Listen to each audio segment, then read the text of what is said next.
The next episode of The Commercial Break starts now. Welcome back to another episode of The Commercial Break. I am Bryan Green. This is our lead HVAC technician, Krissy Hoadley Bransford. Woo! Best to you, Krissy. Best to you, Bryan. Best to you out there in the podcast universe. Thanks for joining us on yet another episode of this, The Commercial Break, the only one you'll ever need.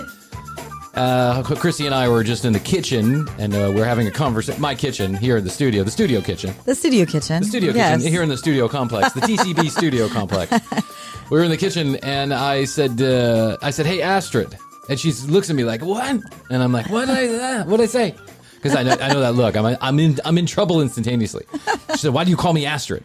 And in the back of my head, my smart ass response is, "Because that's your fucking name. What do I got to call you?" But I know from my many years being in love with my wife and being wifed to my wife.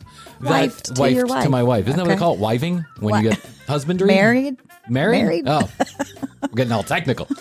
It's husbandry. No, that's when you jam a fist up a cow vagina. Oh, that's husbandry. That's animal husbandry. Okay. And just to let you know that here in Georgia, at the University of Georgia, they have the world's premier animal husbandry study. Really?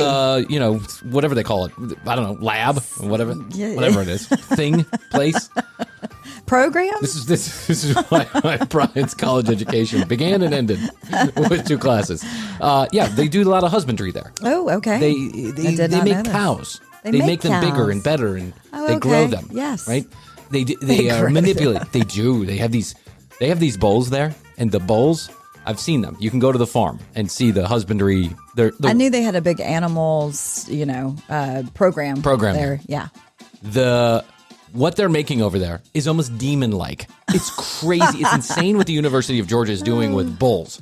Wow. You can go to the farm and you can see the results of this husbandry work, this messing around with the DNA, right? Okay. We like the horns on this one. Like a carnival, a scary carnival? God. It's not carnival. These are real animals. And the size of the bull that they have in this pasture, Krissy, the horns are the size of this room, and I'm not kidding you. They're like 10 feet long from one to the other. It's insane how big this creature is. And the thing has a head that you just know. You can just imagine crashing into a car or a body. It would destroy it. It's huge. Anyway, so like Astrid, when she gets mad... She's like a bull? She's like a bull. She's like a bull with 10-foot horns. So I say, well, I'm sorry I called you out. Because I know from all my years of husbandry with Astrid that she does not like when I call her by her name. Okay. If I don't call her baby, honey, sweetie, darling, it's true. That's sweet. She never does the same for me. She almost never says the word Bryan. Unless we really need to get someone's attention. Right, exactly. And that's like the attention getting one. You're mad or you need someone's attention. Like if she's having a problem with the kids. Right. Bryan! And then I know to perk up. If she says, hey, babe, then I know it's just like a regular request and I can ignore it as usual. Yes, that's right. And I said it's similar to when you're young. And, my parents would say, Kristen Joy. They use you're in trouble. The middle name. I think this is universal because now I do it with Matthias and Mia, right? I like having fun with Mia. Sophia is like a fun name to say. It is. But when Matthias is in trouble, I'm like, Matthias Daniel Green. I don't know why the fuck.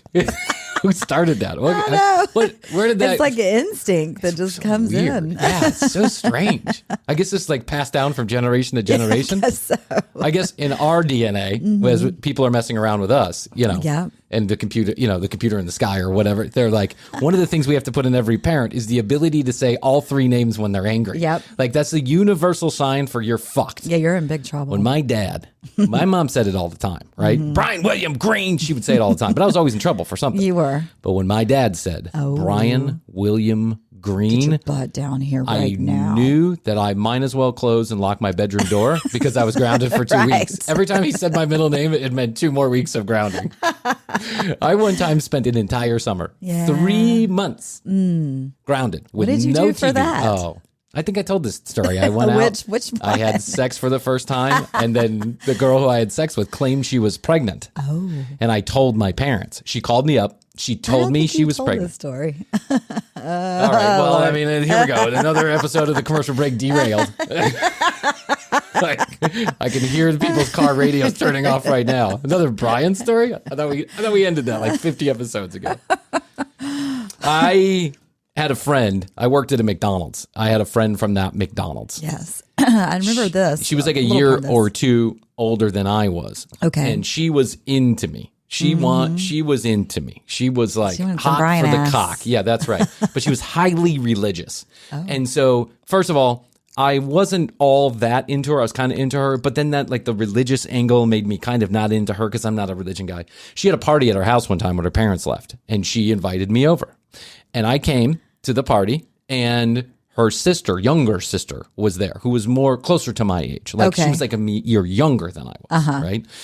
And this girl was like full on goth, badass, sulky, sultry, sexy, slithery, slimy, all the things that I love. Yes. Smoking cigarettes. And the girl from McDonald's, let's call her, June, whatever. I don't want to give away names. June. I don't know why I picked June. I don't know. June Joy Hoadley. June Cleaver. Joy Hoadley. June Cleaver.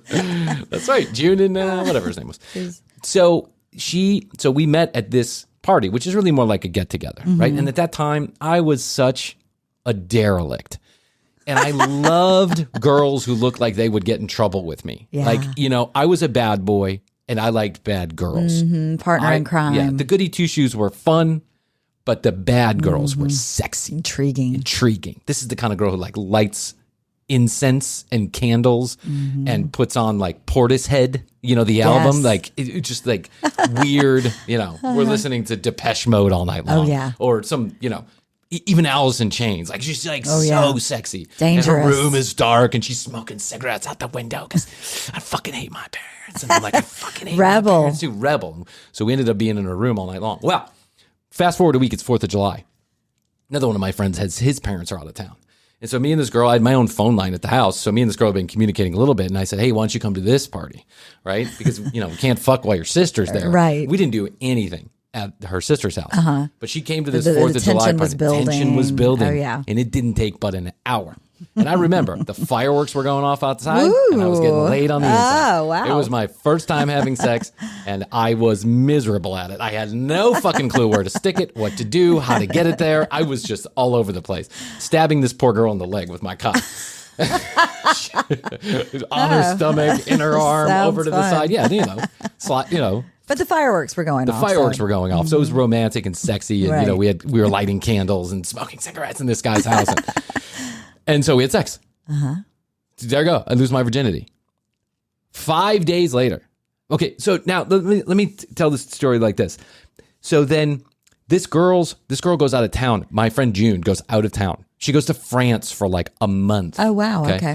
5, 6, 7 days later, I had not had an opportunity to see her sister, her younger sister that I just had sex with, and not an opportunity to get together with her again. It was just circumstance. It had nothing to do with whether I liked her or not. I was working, and I was always working at that fucking McDonald's, fucking serving fries to assholes who wanted, no onions on their cheeseburger. And now I'm the asshole who wants no onions on my cheeseburger. Right. And so, I think she started to get anxious that I wasn't that we weren't getting together. Were you communicating with your private phone line? Again? Yeah, my private phone line was always there for everybody to call. I was like a hotline. I was like Miss Cleo of the 15-year-olds in East Cobb, Georgia.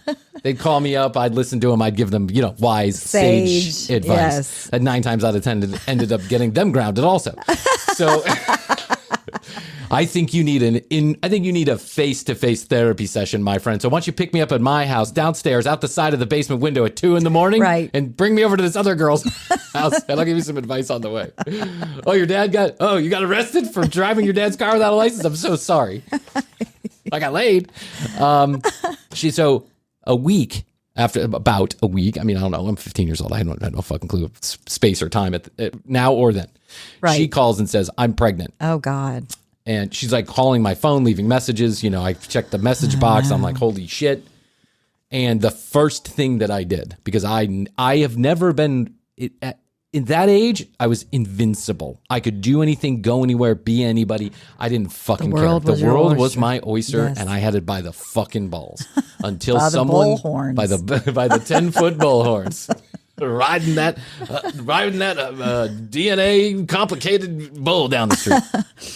Yes. until she said the two words that I never expected that I would hear after having sex one fucking time. That's all it takes. Now, I want to let Kids you know. out there, that's all it takes. That's all it takes is one time. And I think if I remember correctly what happened, that we actually used protection also. And I don't even think that there was a conclusion. Okay. That I had a conclusion to the event. Right. I think I was just so scared of pussy at that time. Yeah. You're at the age here, scared of pussy. I just think I was so scared of pussy. I just wanted to get in and get out. Right. Like have some kind of experience. Yeah. And so if it wasn't that enjoyable for me, I'm sure it was less enjoyable for this girl. But she called and said, I'm pregnant. Oh, God. And my balls dropped a foot, and I went right into my dad's room where he was, that fucking computer room that he used to sit in, typing on his computer, watching the Bulls or the Cubs game. And I hated that room because every time I went in that room, he either called me in there because I was in trouble, or I had to tell him something that was going to get me in trouble. Yeah. I never went in there on good premise. I was never like, hey, Dad, had a great day at school, got an A on the math paper. It was always like, hey, Dad, fuck somebody, got her pregnant, I'm getting F's in all my classes. Crashed the car last night while you were sleeping. So I told him, I said, Dad, we need to talk. We're preggers. You're going to be a grandfather. Yeah.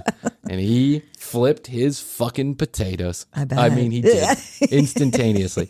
Like, I can barely keep up with you boys. Now there's going to be a baby. He's like, your mother's fucking in and out of the house. I got 4 fucking derelict children. There's pot growing in the basement. You're out every night doing God knows what. You work at McDonald's where they're selling weed to you. I can't take it anymore. Right. I'm drowning in debt. Yes. You're in private school that I can barely afford. I mean, it was just like, poor fucking guy. All came crashing in. And I just said, hey, Dad, preggers. What do you think? He said, thoughts? He said, yeah, question thoughts? Mark? Yeah. Hey, Dad, need your advice on something. So, got a girl pregnant. I know I'm only 15, but we're going to handle it. We got to handle it. Yeah, we got to handle it. I'm just wondering what you think about it. Right, what would you do? I got a plan of action. It includes you loaning me $500 and me getting on the first bus to Mexico. How do you feel about it? If I had said that, I bet he would have been like, I'm going to give you $1,000. Right. Don't come back. Exactly. Yeah. That's 1,000,000 pesos. You could live down there like a king. Go, run for the hills. And don't call me. So he said, you're grounded. That's what he said. That's the grounding. Well, he said, story. you fucked. You're fucked. Your life is over. You're fucked. Right. You have no idea what it's like to have a child. You're about to find out. You're fucked. Who is this girl? What's her parents' phone number? You know, all this other stuff. That's major. Huge.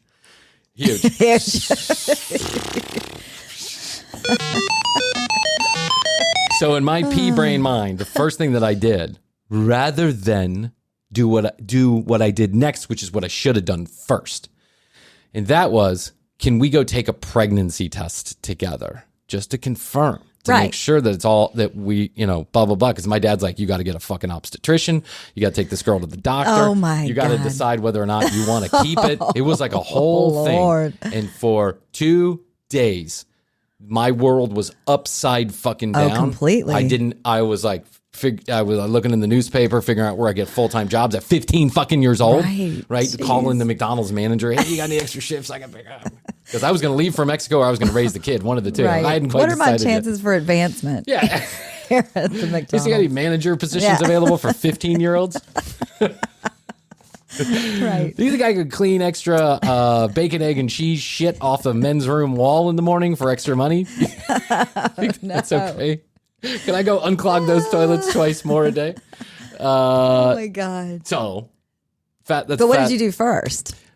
I told my dad first, but what I should have done first was get the pregnancy test to confirm. So 2 or 3 days later, I actually now grounded hardcore. Big Phone out of the wall. Yeah, CD probably player ripped. Oh my God. There was probably cords hanging from the wall. I think he actually turned off the phone. He called the phone company. Gone. Books gone. Yeah. Writing utensils gone. Sit in your bed and learn how to meditate because that's what you're going to do. He said, until further notice. And I don't even know when you're going to be allowed to have a CD player in your room, let alone a phone or a television, and you're certainly not going anywhere. School, work, that's it. I want to talk to these parents as soon as possible, get a phone number for her mother or for her father. Right. I stalled that whole situation for about 2 days, and on the second or third night, I managed to sneak out of the house. How I coordinated this, I have no idea. I don't remember, but I think I got like a message. Like I went down and used my brother's phone line and called her and blah, blah, blah, blah, blah. Okay. It's 3 a.m. My friend steals his dad's Mustang. Oh my God. He's 15. He doesn't have a fucking license, but he's been doing this for years. He's been doing this since he was like 11. His dad's a drunk and doesn't care. His dad's like, here's the key. See you later, kid. Be careful. Yeah, be careful. Give me a pack of cigarettes on the way home. Right. You know, he was that kind of father. He played guitar. He was that kind of father. He played guitar, and not just in his house, but like at a local bar. So he was that kind of father. A pack of cigarettes on the way home. Tell Barney at the liquor store. Yeah, somebody's got that father. I remember there was one house that we would go to all of the time, and it was because the father was never there. I mean, the kid just lived at home by himself in high school. So there was like lots of kids. What are you going to do? You're going to party at that house every weekend. There was a girl that I promise I'll finish the pregnancy story, but this is how the commercial break goes in case you're new to it. We go wherever the wind takes us. There was a girl that when I was in high school, and her name was Erin, and her family, her dad, mom and dad were divorced. Her dad had an immense amount of cash, and he had a huge house in Buckhead.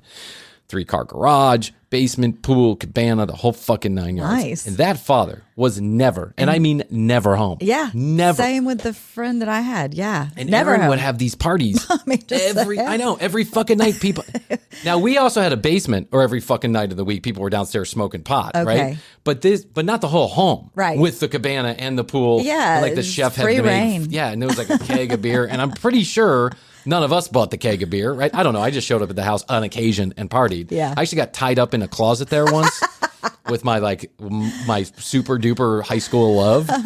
We were tying each other up. Style? Like when they go in the closet? Yes, we were tying each other up with like belts and all kind of shit. And I got tied up.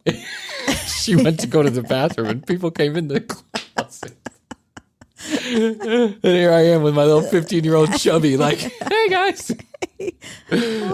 what's up? Can you go ask Brooke what? Because she's done with the bathroom. Hey, you know about untying me, do you? I think that's my belt. So we go. He picks me up. We go grab her. Yes. 2 and 3 in the morning. We go to the 24-hour Kroger. Mm-hmm. I go in. I buy a pregnancy test. I will never forget this. With her in the Kroger, buying this pregnancy test, checking out, the weird looks that we were getting, the whole embarrassing situation. It was mortifying. I think we actually bought two different brands. And then she goes into a Waffle House. So she had not even done the She said test. She did do a test. Okay. And that she had also missed her period. Mm-hmm. I didn't understand how, again, I'm at the age where I'm scared of pussy. I don't understand how a vagina works in any capacity because I'm 15 fucking years old. How am I supposed to know? Right. I don't know all the complexities of, ovulation and all this other stuff. Even though I've been taught it, I don't know. And so she said, I missed my period. I'm late. But this is like, we're talking a week after we had sex. Right. There's no way that if you missed a period a week after sex, I mean, I guess there is a small chance that you could be pregnant, but just think about that. If you miss your period a couple days after you had sex, it's highly unlikely that the sex right before your period is the one that got you pregnant. I mean, who knows? But I didn't know this. Yeah. So we go and we drive to a Waffle House bathroom. A Waffle House bathroom. And me and my friend Chris sit in that fucking Mustang smoking Camel Wides for like an hour while she, I guess, gets the courage to piss or fucking figure it all out or whatever. And she comes back and and I don't see the pregnancy test, nothing. But what she says is, it's negative. I took both tests. It's negative. Okay. And the world, like I breathed. So then we go and we park in a church parking lot to smoke cigarettes. And so me and this girl are making out in the back of the car while Chris is sitting up there like listening to music, smoking cigarettes. He was a good friend. He was so good. He just ignored everything that was going on. Yeah. Well, I'm boning this girl in the back.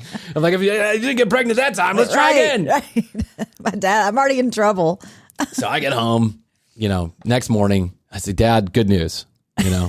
Actually, she took a pregnancy test and she's not pregnant. And he's like, what do you mean she's not pregnant? And so what happened to the first pregnancy test? And I'm like, I don't have any answers for you. I just know that Thank God. Yeah. So can I get my TV back? Right. And he's like, are you out of your fucking mind? No, and no. Right. Full summer, grounded. Ooh. Work, that's it. Work, that's it. Right. And I was like, motherfucker. So I was grounded for the entire summer. And fast forward a month or some change later, when June gets back from France. Paris. Yes. She explains to me that she has no idea this all happened. Oh, she didn't even know. Didn't even know because she's in Did Paris. the parents know? No, of course they didn't. Okay. Because I think this was not the truth ever. Okay. I think this was a ploy for attention. Okay, right. And listen, many, thousands of years later, now that I'm, old and farty and have my own children, I understand that maybe, okay, people all right. do, there's a lot of emotion. There is. It wasn't. It's just a teenage thing to do, right? It's a child thing to do. And I don't know with 100% certainty that there wasn't a positive pregnancy test. I just know that the following thing happened. Okay. June came to visit me. My dad finally allowed people to visit me. Yeah, like those visitation hours. Visitation. Yeah. No carnal visitation. I'll tell you that much. But they could come to the front porch. So I could smoke a cigarette with him. Okay. And so June comes as soon as she gets back. And she had heard the scuttlebutt, and she came and she was fucking, you fucked my sister. You fucked my sister. Yeah. You fucked my sister. She was pissed. Yeah. She like pushed me and punched me in the shoulder. I can't believe that. And then I was like, yeah. And we thought she was pregnant. And I told her, right? And she's like, what are you fucking talking about? And I'm like, she thought she was pregnant. Like the day after we had sex, basically, she called me up and told me she was pregnant. And she's like, that's not true. And I'm like, what do you mean that's not true? And she's like, we are two women living in the same house, using the same bathroom. When I have my period, she has her period. We're on the same cycle. That's the way it works, right? And I was like, what? What are you talking about? And she said, I had my period 2 days before I left. I started my period 2 days before I left for France. And so did she. And I was like, what? And this would have been right before she called me to tell me this. Oh, to wow. tell me that she was pregnant. Yeah. That was a cry for attention. It was a cry for attention. She needed the Bryan cock. She needed the snorkel cock. What she needed. She needed the snorkel cock. I couldn't give it to her. I was too busy at McDonald. All right. Frying your fucking burger. That's what I was doing. Flipping your fucking Big Mac. Unbelievable. But you definitely got the Bryan William Green on that. Oh my God, I got the Bryan William Joseph St. Jude, whatever. Bryan, my confirmation name was Xavier, so it was like Bryan William Xavier. Very everlong fucking motherfucker Green. I've never seen my father like that, ever. And I hope I never do again, because that dude was pissed. I know. We saw him yesterday. He's so nice. He's a sweet guy. He's a sweet guy now. Yeah, Back then, we did not see eye to eye on not one thing I'm sure. ever. And I can understand now as a father, I love my children and they're not old enough to cause me any kind of heartache like that, right? Yet. But I can understand that when you love something so much, it's like Blue.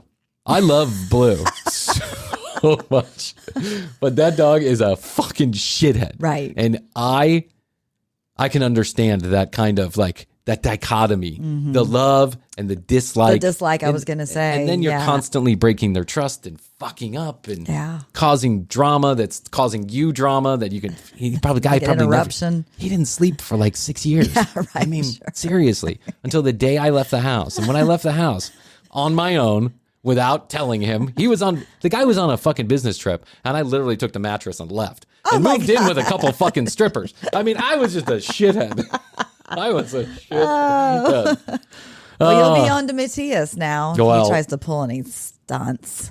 I'm afraid it's just, kids get more advanced. Yeah, they're going to be in the Metaverse having sex and getting people pregnant. He's going to have like 6 meta children. He's going to be like, Dad, I'm having sex tuplets in the Metaverse. And I'll be like, what the fuck does that mean? He's going to be like, I need $35,000 to have a meta abortion. Crypto abortion. I need a crypt abortion, Dad. What? A crypt abortion. I need to get these kids out of the current microchip they're in. It's coming. That's you know it's true. coming. I know. Yeah, Things we don't coming. even know. Yeah, and there's going to be like real world consequences to getting someone pregnant in the Metaverse. You're going to have to if you don't, pay the obstetrician, your meta avatar's belly is going to explode. You're going to die. and have to start all over again. Right. It's going to be a thing. I guarantee. People are going to go crazy. We will see. It's like that story we told about the people that got crazy about the, 2 gold coins and a fucking, Chuck E. Cheese necklace or whatever. They were running around Ohio or Idaho, digging under branches and falling off of waterfalls and all kind of shit for fucking, $200,000. It was like, people are going to go fucking bananas for this metaverse. It's coming. And it's not fully formed yet, but it is forming. It's forming. Right now. Yeah, they're figuring out how they can fuck you on this metaverse. Figuring out how they get someone paid $2 million for a piece of property next to Snoop. Goddamn dog. Yeah, people are buying art. Well, the Snoopy NFTs and all of that. So yeah, it's all meta. And I think we'll probably get there too, right? My vision is that the commercial break eventually gets to like NFT level. We're making episodes that then we distribute to certain people who then have the rights to go distribute it to other people. It's really about digital content rights is what the NFT is. Right now, it's kind of a game that people are playing. It's like this ridiculousness that they're paying $33 million for 17 monkeys that look weird. Yeah. And I have some friends that are doing these NFTs and they don't make a fucking dime because, yeah. You're not just going to come out of nowhere and make an NFT and then fucking, make $1 billion. Right. But everybody will tell you will. The problem is that right now, there's just a couple of diehard, I say a couple, it's probably, hundreds of thousands of people, diehard people that understand truly what this is and are now on the the event horizon of this. Yeah. And they're convincing every other moron out there to spend money on these things that right now don't have any value. Right. But at some point, they will. And at some point, the metaverse is going to be a place where, kids like me at 15 years old, my little avatars, I'm going to start a new avatar when I'm like 60. I'm going to get into the metaverse. Right. And you'll look 16. And at 75, I'm going to be 15. Life. That's right. Yeah. And I'm going to be running around with my little, metasperm. Look at my body! You want some of my metacum? I'm going to be meta-jizzing all over the place. Yes. And I'm going to have little meta babies. Yes. Little meta shits. And they're, some girls, some avatar's going to come to me and be like, I'm meta pregnant. I'm meta ovulating. You want to meta fuck me so I can get meta pregnant? And then there's going to be a whole thing. There's going to be a birthing process. There are going to be obstetricians who know how to give meta birth, and maybe you can get. Do you think it's really going to get 100%? I guarantee you. Anything that happens in real life, people are going to find a way to make money, add value for it. There's going to be an attraction for people who do not have the capacity to have real children. There's going to be one fucking moron in Iowa. Watch this. This is exactly how it's going to go. I'm going to tell you. I'm going to do a little soothsaying right now. Ready? There's a 750-pound man in Iowa right now. He's 47 years old. He's never left his house in the last 10 years. He's got a headset on, one of those VR headsets. His mom's making him 16 tons of bacon and an egg. And he's, don't bother me, Mom, I'm in the metaverse. He's doing this whole number. That's the people that I picture in the metaverse. Well, I don't think they're all like that, but I think some of them, because how in the fuck else do you have so much goddamn time on your hands? Right. And, your life sucks in real life. Okay. So you need to go and start fresh, create a new body. That's right. Create a new life. You're right. The life you really want. This is all about escapism. Yep. And we as humans, and especially as Americans, we are mastercrafting escapism. So let's call him Bob. Bob's eating his bacon in real life. He's got a headset on in the metaverse, and he meets this. He looks like Frankie B. He's got the shirt down here. He's muscular, cut, 6-pack. He's got a 4-foot dick. He's like walking around, just hey ladies, and somebody, alpha. Alpha male, total alpha. Literally, his balls swell when he sees a woman, and he's written it into the code, right? That his balls swell when he sees you in the metaverse, and some girl who's also 700 pounds, right? And living in Canada, is like, oh, Bob. And now Bob has this vision. And she looks like Pamela Anderson. Totally. And, big, busted, huge ass, perfect vagina, lovely legs, all, shaved 24 hours a day. And he is going to, and there is already virtual sex. It's already happening. Okay. Yeah. So now you virtually bone, right? And they're going to be so in love with each other that Bob's going to go, I wish we could have meta children. And he's going to write the code in his little, and down in that little fucking basement of his, beep, beep, beep, beep, beep, beep, beep, beep, beep, beep, beep, so that he can get that girl meta pregnant, and he's gonna have a little, and then when she has a baby, it's gonna turn into a new avatar. This is a little baby, and they're gonna be able to take care of it, and they'll go to the meta store and they'll buy meta diapers, and there'll be a meta shit every couple of hours. He'll program it in there, take a meta dump at 3 and 3. How the baby looks too, and they can be choose not to cry. Yeah. Shut up. They can hit people, you'll probably beat your kids up in the metaverse, and there's going to be a meta police officer who comes and takes you to meta jail where you can't go anywhere. All right, well, let's stay on top of this. It's going to we happen. Need to 100%. Stay on top of this. What we could do is we could do a podcast in the metaverse as our own avatars and do it live, and then people can come and they'll hear what we're saying and they'll see us with our motion. Now we have to get full body suits. You up for that? You up for that like little green dot bodysuit? Hey, look at my body! With like the little finger things. Little finger things. Yeah, but all over your body, right? The over your tits and over your ass. Yeah, why not? Yeah. If anybody's like a virtual reality expert, we need some high tech in here. We do. That's my request to the audience. If anybody knows anything about this, give me a call. Because I see the vision for this, right?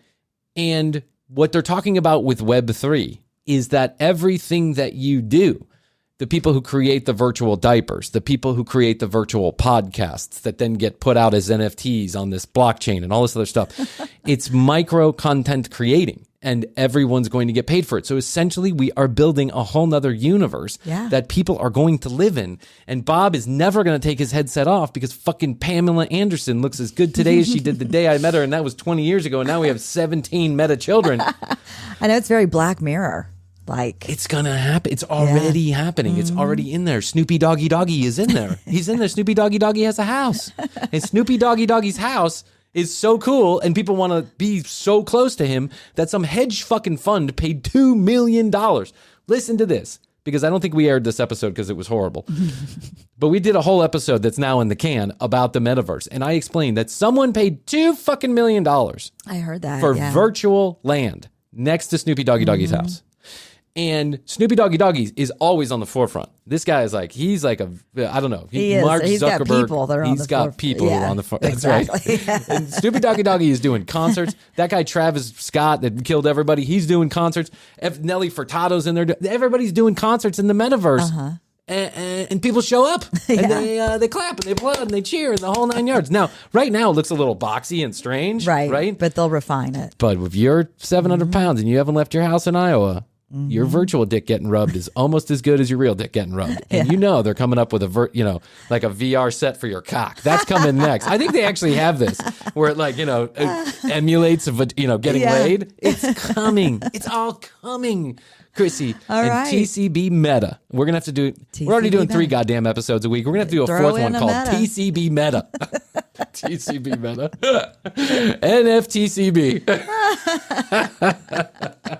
Yeah. Like I said, I think we need to stay on top of this. Absolutely. Now, let me take you one step further in this conversation. Can we get Snoop Doggy Dog's people? Snoopy Doggy Dog? I think.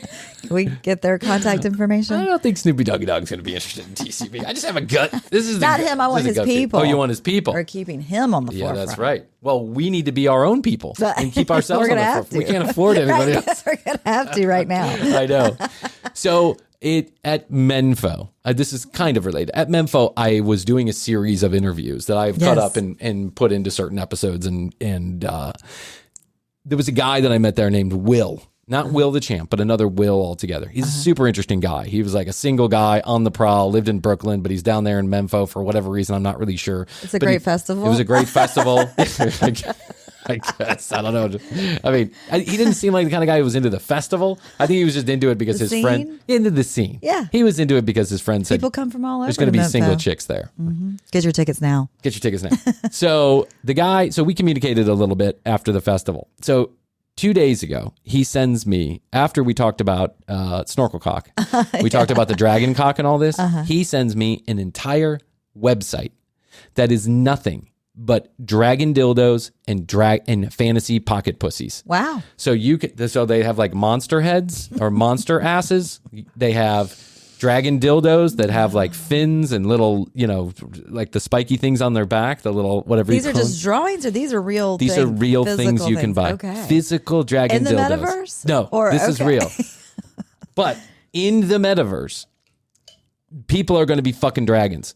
They're going to be fucking mermaids in the metaverse. You want. There's going to be snorkel cock all over the place. As a matter of fact, we need to get to the metaverse first so that we can create snorkel cock before somebody else does. Yeah. A literal cock that blows water so you can breathe underwater. Yeah.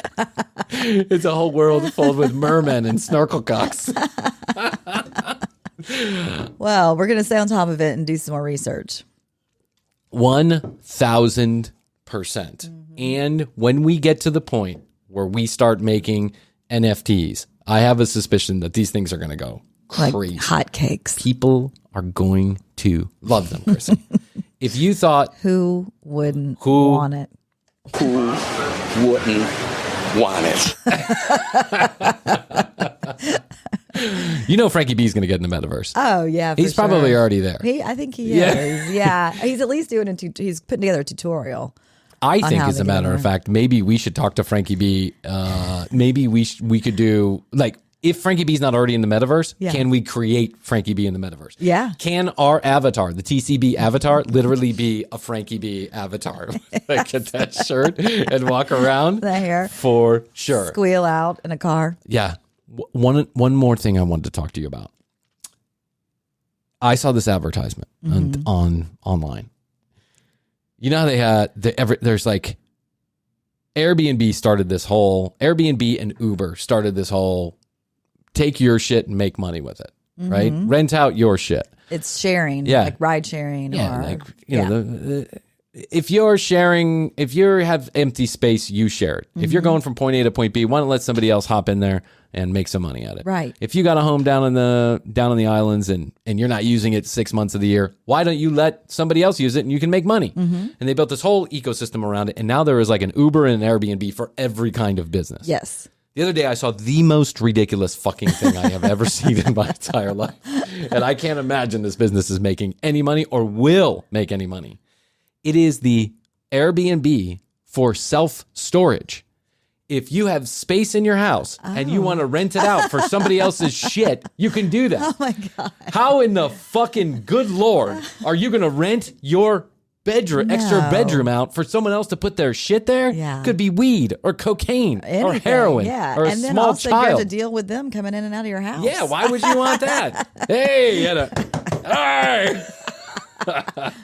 I left a chest of drawers in there. I really need it. I'm looking for my Days of Thunder CD. Right. I mean, how much drama can this possibly cause? Well, what's so hard about actually going to the storage unit place? They're $12 a fucking month. You want to get storage, go to the millions of storage units that are out there. That's already kind of a shared space. It's a big building where they break it up for you and you get a little piece of it. Right. I don't understand. I don't get it.